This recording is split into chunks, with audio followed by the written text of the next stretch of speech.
Hello, Libra Collective. Ako po ito si James from James Tarot PH. Ito po ang inyong weekly reading para po sa inyong April 20 hanggang 26. So mga mahal kong Libra, ano po naghihintay sa inyo sa mga petsa na yan? Alamin natin. But first, ihanda mo na yung isang tanong para sa ating isang tanong, isang sagot. Kung meron kang pang malakasang one question, hawakan mo yan. Sa dulo, sasagutin natin. Okay? Wait for that. Let's begin. Holy Spirit, Spirit Guides, ibigay po natin kay Libra ang mga mensaheng dapat nilang malaman. Inhale and exhale. Your cards for the week, meron kang beautiful. So siya nga pala mga mahal kong Libra, maraming salamat po ha sa lahat po ng mga hindi nag-i-skip ng ads, sa lahat po na nagla-like, nagko-comment, sa lahat po ng mga bagong subscribers natin. Hello po, welcome to the channel. Thank you po for all of your support. Kasi po yan lang talaga yung tanging paraan para talagang suportahan nyo ako every time na meron tayong libreng reading para sa inyo. So keep on liking, keep on commenting, and thank you for not skipping the ads. So, in the background of your reading, meron kang the Seven of Wands. Si Seven of Wands dito, ramdam ko Libra, na panahon na para ipagtanggol mo naman daw ang iyong sarili. No? Ramdam ko na for a very long time naging patas ka. Naging makatarungan ka. Pinalagpas mo eh. Ramdam ko dito pinalagpas mo eh. Hinayaan mo lang na magsalita yan. Hinayaan mo lang yung kanilang kakitira ng utak. Hinayaan mo lang yung pagiging immature niya. Pero ngayon, ramdam ko dito na enough is enough. Panahon na para sa'yo na ipaglaban naman yung para sa'yo. Panahon na to para sabihin kung ano yung mga dapat sabihin. Hindi naman daw kasi palagi sa lahat ng oras magbibigay ka o magpapaubaya ka, no? It's all about you defending your post, defending your position, and fighting for what you think is right. Importante yan sa'yo this week, okay? So, in your core energy, meron kang the Two of Cups. Si Two of Cups, sinasabi dito, Libra, na kung meron kang mga negotiation, agreement, relasyon, or meron kang mga kaugnayan na parang feeling mo, teka, unfair naman. Bakit parang hindi ako napapakinggan? Bakit hindi ako iniintindi? Bakit hindi ako inuunawa? Ganyan. So, kung yung mga bagay sa paligid mo, Libra, ay kaya pang daanin sa matinong pag-uusap, gawin mo. Pero kung talagang walang paraan, walang resort, talagang sarado utak niya, you need to stand up and tell yourself na, ayoko na, enough is enough. Ayokong manatili sa isang ugnayan o um, sa isang pag-uusap na parang feeling ko bingi yung kausap ko, na parang wala siyang pakialam sa posisyon ko, sa idea ko, sa nilalaman ko, no? So, you need to find the right person to talk to. You need to find the right person na makakaunawa talaga sa'yo. At parang feeling ko itong taong ito ay hindi siya yung swak for you, nakausapin or makasama or makatrabaho or ibigin, ganyan, no? Because this person is someone na parang, bakit kailangan ko laging mag-explain? Bakit kailangan ko laging ipaintindi yung sarili ko? Hindi ba dapat malawak din ang pangunawa niya sa akin? Bakit parati akong in defense mode? Bakit kailangan ko laging depensahan ang sarili ko? Parang ganyan.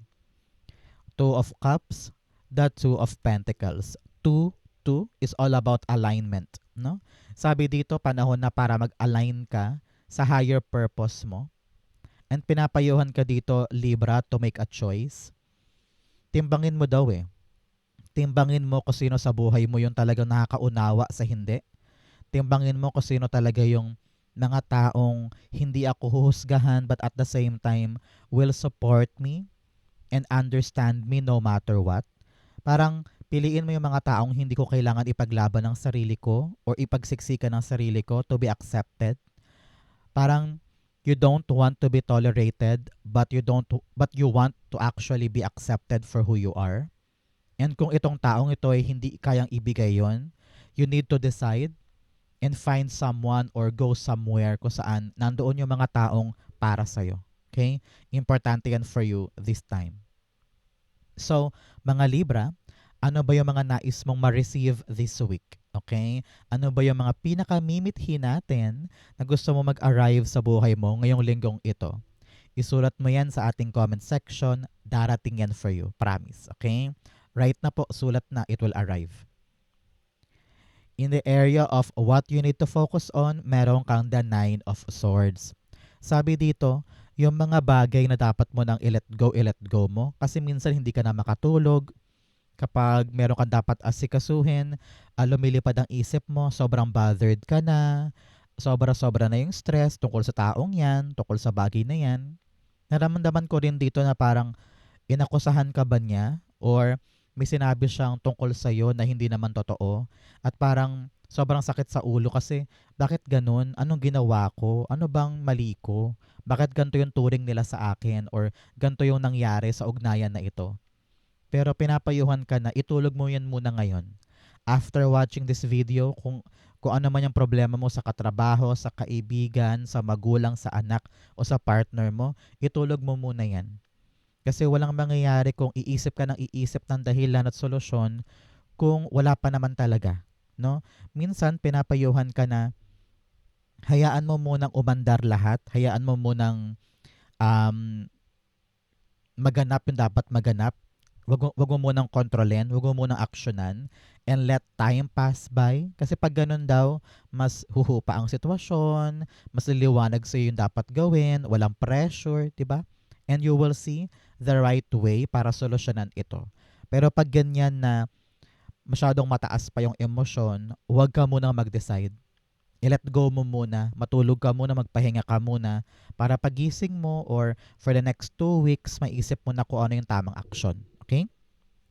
9 of Swords, the Page of Cups. Mag-focus daw muna tayo sa mga bagay na mahalaga, sa mga bagay na talaga namang kayang paglaanan natin ang ating oras. Halimbawa, kung meron kang away o problema sa kaibigan, sa katrabaho, mag-focus na lang muna tayo sa ating negosyo o sa ating dapat na pagka-aksyonan ngayong linggong ito. Nang sa ganon, hindi dumagdag itong bagay na ito kapag nalingat ka. Kasi baka mamaya masyado ka na nakafocus sa problemang ito with your relationships, maapektuhan din yung mga inaalagaan mo. So make sure na you're still aware sa kung ano yung dapat kong unahin ngayon at isantabi ko na muna yung mga bagay na hindi ko naman kayang i-fix now. Okay? Importante yan for you. So, mga Libra, ang birthday mo ay September to October, di ba? Pero ngayon pa lang tanungin na kita, ano ang birthday wish mo? Comment down below. Maaaring balikan mo to sa oras ng birthday mo at makita mong wow, natupad yung sinulat ko. No? So comment down below your birthday wish para pagdating ng September to October, maganap yan. Okay? In the area of what you need, meron kang the Moon card. Alam mo, kailangan mo dito ay parang tiwala sa iyong sarili na kung ano man ang mangyari, kung ano man ang kahihinatnan nito, okay ako. No? Marami kang ngayong mga question, marami kang mga kalabuan, hindi mo alam kung ano yung dapat kong aksyon, hindi ko alam kung ano dapat ko pa bang ipaglaban to or dapat ko pa bang panindigan to kasi nga maraming tao sa paligid mo ang kine-question ka, minamanipulate ka, iniisahan ka or pinapa-feel sa'yo na mali yung ginagawa mo. Pero kung ramdam mo talaga na hindi ako sure, hindi ako sigurado pero gagawin ko to, no? Nagsisimula yan sa intuition mo sa conviction mo If you really want to do this, kahit walang kasiguraduhan, edi ilaban mo. Because someday, it will all make sense. Someday, you will realize na, ay, buti pala nilaban ko. Ay, buti pala hindi ko sinukuan. Ay, buti pala tinapangan ko. Kasi you realize na you are having this better outcome than before. No? So ngayon, Libra, kung dumarating sa buhay mo yung punto na hindi ko na po alam gagawin ko, pero ito yung gusto ko, ipaglaban mo. Okay? Moon card, the Page of Swords. Sabi, armasan mo daw ang sarili mo ng mga impormasyon. Okay? Kapag lalo kang nalalabuan, kausapin mo na, i-confirm mo sa kanya, klaruhin mo yung mga issue o klaruhin mo yung dapat mong gawin. Nang sa ganun, kung ano yung kalabuan, magkaroon ng concrete answer. No? Siyempre, pangit naman yung maglalakad ka sa isang kwartong madilim na walang man lang ilaw o kaya flashlight, di ba? Pero yung flashlight na yun, kahit maliit lang yung ilaw niya, at least makakalakad ka sa dilim, di ba? So parang ganun dito. Kahit hindi mo totally naiintindihan, pero armasan mo yung sarili mo ng impormasyon, ng, ng research, magtanong-tanong ka para kahit paano may idea ka kung ano yung dadatnan mo sa pupuntahan mo or sa gagawin mo, no? Armasado ka dapat ng impormasyong magagamit mo para mapanghawakan nang sa ganun masabi mo talaga na, sige, ready ako. Bahala na si Batman, bahala na si God, pero gagawin ko to, ready na ako. Parang ganyan. Okay? In the area of what's affecting your current energy, meron kang the 9 of Wands. Alam mo, hirap na hirap ka na eh. Pagod ka na eh. Parang ilang beses ka na nag-try paulit-ulit, no? Pinapakiusapan ka, nagpapasensya ka, ginagawa mo ang lahat, ikaw na yung nag-a-adjust, ikaw na yung nagpapaka-mature, kahit na parang feeling mo unfair na. Naramdaman ko dito na kung talagang parang feeling mo you're in your breaking point, na parang enough is enough, ayoko na, makipag-usap ka na. Nang sa ganon, mawala na yung bigat na yan, mawala na yung hirap na yan, mawala na yung parang pagod na hindi mo mawari kahit matulog ka, nandun pa rin yung pagod. 'Di ba?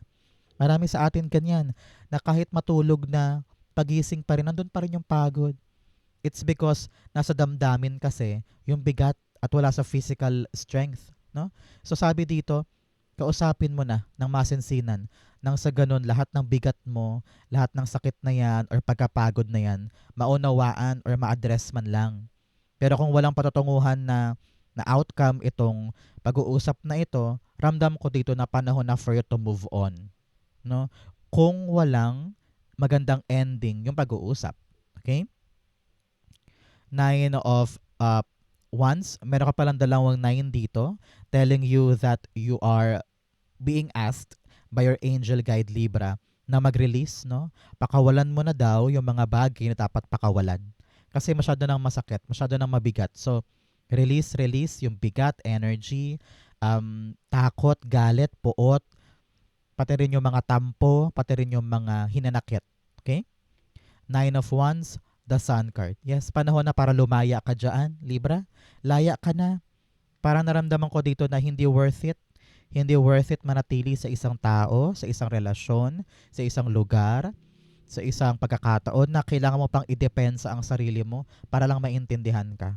No? Ramdam ko dito na you need to be free, you need to be happy again, and break the chains. Narinig ko yan. Break the chains. Putulin mo yung kadena na tumatali sa'yo para maging maligaya ka ulit. Kasi in the near future, heto ka, oh, Ace of Swords. No? Ramdam ko dito na maliwanag na sa'yo kung ano yung para sa'yo talaga. Ayaw mo nang manatili sa mga bagay na puro tanong, puro duda, puro hindi sigurado. Ayaw mo na nun. Ayaw mo na paraging gigising ka ng may takot, may alinlangan, may kaba-kaba, may pangamba. No? Ayaw mo na yan eh. At ayaw mo ring masira yung health mo, yung mood mo, yung kinabukasan mo. Kaya ramdam ko dito talaga na bibitaw ka sa isang relasyon o sa isang ugnayan na alam mong talagang parating mahirap or parating masakit, parating stress. And here you are, no? Living your best life. Malinaw na sa'yo kung ano yung para sa'yo. Malinaw na sa'yo kung ano yung hindi pwede sa hindi. Malinaw na sa'yo kung ano yung kaya kong angkinin at kung ano yung sapat lang para sa akin, no? You are winning in life actually. You are winning in life dahil na-break mo yung chains, naputol mo yung kadena na nagpatali sa'yo. Kaya kitang-kita ko dito, you have the best job, you have now the best negosyo na para sa'yo at malinaw na ito yung para sa akin at nag-excel ka dyan. Okay? Ace of Swords, the King of Wands. Yes, you are now the CEO of your life. Kung ano man yung mga bagay na gusto mo, ginagawa mo, walang duda, walang overthinking, walang pagdadalawang isip, talagang palaban ka. At kung ano yung mga plano mo, hindi ka na katulad dati na maraming hadlang, Maraming kailangang kausapin, maraming kailangang paliwanagan, maraming kailangang hingyan ng approval. Pero dito, kitang-kita ko na hindi mo na kailangan ng approval ng iba, no? Parang what you want, you accomplish. What you need, you provide. What you dream of, nakukuha mo, no? So CEO ka na ng buhay mo, no? Hawak na hawak mo yung mga gusto mo at maalab ka. Maalab ang puso mo, to pa rin siya at makuha sa life. Congrats po. Okay? In your challenge, meron kang the Knight of Cups. Alam mo, sabi dito, mag-ingat ka sa mga taong, alam mo yun, yung masyadong maboka, yung masyadong mabulaklak yung salita, yun talaga ang galing-galing niya magkwento, ang galing-galing niyang sabihin sa'yo na, uy, maganda to, bumili ka, uy, mag-avail ka naman dito, maganda tong product namin, gaganda buhay mo dito, parang ganyan, no? Halimbawa, yung mga sales lady o kaya yung mga nag-aalok ng mga insurance o kaya kahit yung kapitbahay mo na binobola-bola ka para lang mautangan ka, mga ganyan, no? Ingat ka sa mga taong yan kasi they will present themselves as the good person. Pero in reality, meron lang silang gusto laban sa'yo. Meron lang silang nais sa'yo na ikaw naman baka mahulog ka, baka magpauto ka, di ba? So, put barricade, no? Magharangan mo yung buhay mo laban sa mga taong alam mo, ramdam mo yan, Libra, mararamdaman mo yan, na parang hindi sila mapagkakatiwalaan, hindi sila maaasahan, puro pakitang tao lang, doble cara, mga ganyan. So, beware of those people, okay? The Knight of Cups, the Page of Pentacles. Sabi dito, aralin mo daw muna, no? Huwag ka basta-basta mahuhulog sa mga matatamis sa salita. Okay? Halimbawa, itong nag-o-offer na ito ng isang magandang investment daw. Sabi niya, huy, mag-invest ka sa amin, babalik to ng 300%. Sabi mo, hay, talaga? Nako, huwag kang papahulog sa mga offer na yan. Aralin mo. Dahil napaka too good to be true. Yan. Yung kasabihan na yan. Pag masyadong maganda, pag masyadong too good to be true, mag-ingat ka. Huwag kang basta-basta magkitiwala or sasang-ayon, no? Aralin mo, kalkalin mo kasi pag inaral mo yan, makikita mo na ay parang may mali. Ay parang niloloko mo lang ako. Ay parang binobola mo lang ako. So, kung ano man tong darating na mga offer, okay, pag-aralan muna. Huwag kang papaloko and think before you click. Think before you say yes. Think before you engage. Okay, importante yan. So, ang main payo talaga dito, Libra, ingat-ingat sa mga scam, ingat-ingat sa mga oportunista sa paligid, no? Naku, napakaraming oportunista sa paligid, kaya mag-ingat ka sa mga taong yan, okay? In your fortune, meron kang solitude, in silence, peace prevail. Sabi dito, kunin mo yung mga pagkakataon na solo ka lang, sa kwarto, sa banyo habang naliligo, sa garden, habang nagwawalis ka tuwing umaga, o kaya habang nagluluto tuwing agahan, hapunan, o kaya pag nasa park ka, no?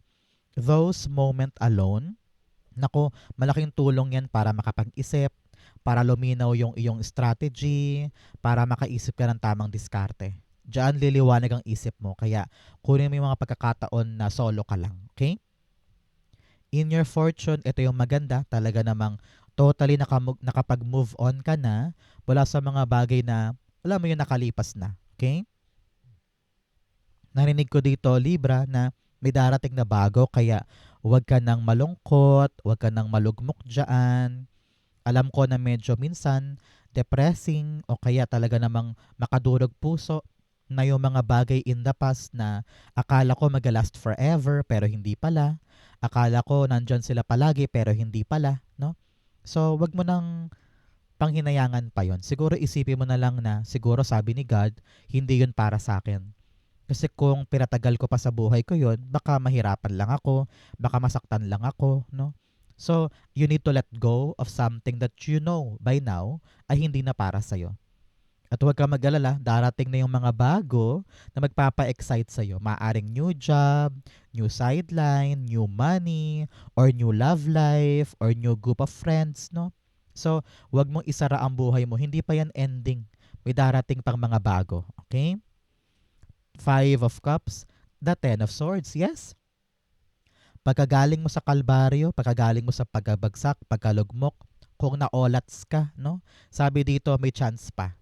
Kaya do not give up, maganahan ka ngayon. Ito yung big, big sign mo, Libra, na kung nanggaling ka man sa hikahos, sa problema, sa pagkadapa, makakabawi ka na ngayon.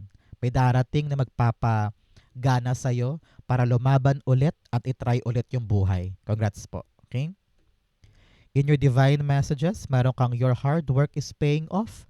Kung ano man po yung pinaghihirapan mo ngayon, makakaasa ka na aalwan din yan. Meron ding patutunguhan, meron ding sasapitin na maganda para sa'yo. Okay? In your divine messages, pinapayuhan ka, Libra, na huwag kang malito sa mga bagay na dapat mong unahin. You have 7-7 here, napakaswerte mo, napaka-lucky mo. So gamitin mo yung advantage na yan para kung ano yung pangarap to pa rin sa reality. Minsan, frustrated ka. Sabi mo, bakit walang nangyayari sa mga pangarap ko? Bakit walang natutupad sa mga gusto ko? Ang tanong, may ginagawa ka ba para matupad yan? Meron ka bang action or effort man lang para tong mga pangarap na ito ay ma-bring down mo in your reality? Sa panahon to, Libra, para i-evaluate mo, ano ba ang ginagawa ko para matupad yung gusto ko or pangarap ko? Example, pangarap mong makapagtrabaho ng nurse sa Japan. Pero nag-a-apply ka man lang ba? Nag-aaral ka na ba ng Nihongo para pagdating mo sa training ay madali na? Nag-iikot-ikot ka ba ng papeles o dokumento para mahanap yung right agency? Parang ganun eh. So, kailangan i-evaluate natin ano yung effort ko para matupad yung pangarap ko. Very important yan. 7 of Cups, the 8 of Pentacles. Yes, pinapayuhan ka talaga na umaksyon. No? Galaw-galaw, put your hard work is paying off, nang sa ganun magbunga yung mga pangarap. Kaya, alam mo yung buhay natin para yung salamin, di ba? Kung tamad ka ngayon, tatama rin din yung goal mo. Kung masipag ka ngayon, sisipagan din yung goal mo. Kaya, always be the reflection of what you want. Kung gusto mo maging singer, dapat kumakanta ka. Dapat wala kang hiya sa harapan ng maraming tao, nag-audition ka. Kung balak mo maging writer, dapat nagsusulat ka. Kung pangarap mo maging parlorista, dapat nag-aaral ka ng pamparlor. Kumbaga, we put the effort so that what we want will come to us. Okay? Important yan. Outcome mo to, bigyan mo na kita ng fortune cards. You have broken bridge, unsuccessful outcome to a problem. Sabi dito, bilang paalala, hindi pa daw successful yung isang problem dahil meron ka pang dapat mga ayusin. Kapag na-plansya mo na yan, this will change. Okay? You also have chair empty. Someone is leaving your life. Yes, sabi ko nga sa inyo, kung talagang ugnayan na ito ay wala na, mahirap isalba, at talaga namang masakit sa ulo, time na for you to let go and make a choice. Parang ganyan. Okay? Another message of bird flying. News is on the way. Asahan mo yung magandang balita na magpapalinaw sa mga malabo. Okay? You also have whale, great worry over nothing. Sabi ko nga sa inyo, masyado ka nag-overthink, nai-stress sa mga bagay na hindi naman talaga mangyayari. So iwasan mo ngayon yung malalim na pag-iisip, iwasan mo ngayon yung sobra-sobrang pagpaplano or pag-overanalyze sa mga event, no? Just do your best, enjoy your life, everything will be fine. Okay? Ang outcome ni Libra for April 20 to 26, meron kang the Hierophant. Alam mo, sabi dito, talaga namang kailangan ng commitment in your part para tuparin or gawin or aksyonan yung gusto mo. Pinapayuhan ka rin na palawakin mo ang understanding mo, palawakin mo pananaw mo na minsan, kung ano yung mga nakasanayan, kung ano yung mga tradisyonal, kailangan ng baguhin kasi hindi na swak sa buhay mo ngayon. Parang pinapayuhan ka to get out of the box, think uniquely, differently, hindi mo kailangan na sumabay sa agos ng iba, lalo't higit kung hindi naman talaga siya applicable sa iyo. Sa panahon to para maging independent ka, I don't know why, parang pinapayuhan ka na minsan hindi mo na kailangang ipaliwanag pa ang sarili mo. Pag alam mong dapat mong gawin, gawin mo na lang, parang ganyan. Because sometimes kapag pinapaliwanag pa natin, doon pa napupurnada. Doon pa nasisira yung ating kumpiyansa, di ba? So panahon na ito para wag nang bigyang buhay pa yung bigat ng opinion ng ibang tao sa'yo. Because what you want is what you want. And nobody should hinder that. Okay? Hierophant, the Queen of Wands, and the Nine of Wands. Dalawang beses pong lumabas. Sabi dito, lahat na ginawa mo eh. Ramdam ng yung spirit guides na lahat na ginawa mo para lang sumunod, para lang maging good follower, o para lang hindi magkaroon ng conflict sa taong yan o sa mga lugar na yan. Pero panahon na to talaga para lumaya ka eh. To be independent and follow what you truly want. Follow what drives you forward. At huwag mo na ikulong ang sarili mo sa traditional na ito o sa people pleasing na ito. You deserve to be happy. You deserve to have a good life. Kaya hanapin mo yung good life na yon at huwag ka na magpakulong sa box ng ibang tao. What works for you, works for you. Kung dyan ka maligaya, dyan ka maligaya. At keber na sa ibang tao. Okay? So, Libra, dumako na tayo sa yung isang tanong, isang sagot. Close your eyes and concentrate on your one question. Okay? Inhale and exhale the answer to your question. You have the Ten of Pentacles, the Three of Wands, and the Ace of Swords. Sumama pa si Queen of Pentacles. Sama na natin. At the bottom of your deck, meron kang the Six of Wands. Okay, good news ito. Huwag kang mag-alala. Yung question mo, good news. Talaga namang successful ang outcome niyan. Kaya huwag kang mag-alala. Sa dinami-dami ng taong pwedeng ibigay yan, sa'yo binigay. You're the chosen one para sa pagkakataong ito. Nakita ko na you've been waiting for this. At napakaliwanag sa isip mo na ito yung magpapaunlad ng kapirahan mo o ng estado ng buhay mo. No? You know you know in your heart, you know in your mind na kung ano man tong hinihintay ko, magpapaganda ng buhay ko in general. Whether love life man yan, or kapirahan, or negosyo, o career path, you know na yung dream life mo, ito yon. Maliwanag sa'yo yan. Kaya panahon to, Libra, para seryosohin siya. Okay? Put your effort, put your seriousness, huwag pa iba-iba, huwag pa andap-andap yung performance, be consistent, and be intentional. Kung talagang gusto mo to, hindi ka tatayo lang dyan at naghihintay. Gogora ka, hahakbang ka, at kukunin mo yung chance na alam mo magpapaka, kaching-kaching o magpapaunlad sa buhay. Ramdam ko dito na kung ano man tong hinihintay mo, ito yung sasagot sa mga pangangailangan mo, at payapa ka na eh. Because you know you have what you want and you have what you need dahil sa bagay na yan. So congrats, okay? Kung ang question may answerable by yes or no, the answer is yes. Yes, yes, yes, yes, yes. Napakaganda ng question mo na yan. It will bring you a long-lasting and abundant life. So wag matakot na hakbangan, tulayan, or yakapin yung bagong bagay dahil para sa iyo talaga yan. Victory card ito and successful card. Congrats po. Okay? So, mga mahal kong Libra, yan po ang inyong isang tanong, isang sagot. Saan po kayo nakaresonate? Ganon din po ang inyong April 20 to 26. Comment below po, babasahin ko yan. Thank you, Holy Spirit, Spirit Guides, for the clarity and messages na dapat malaman ng mga mahal kong Libra today. Thank you po for watching hanggang dulo. I love you. This has been James for James Taro PH. God bless everybody.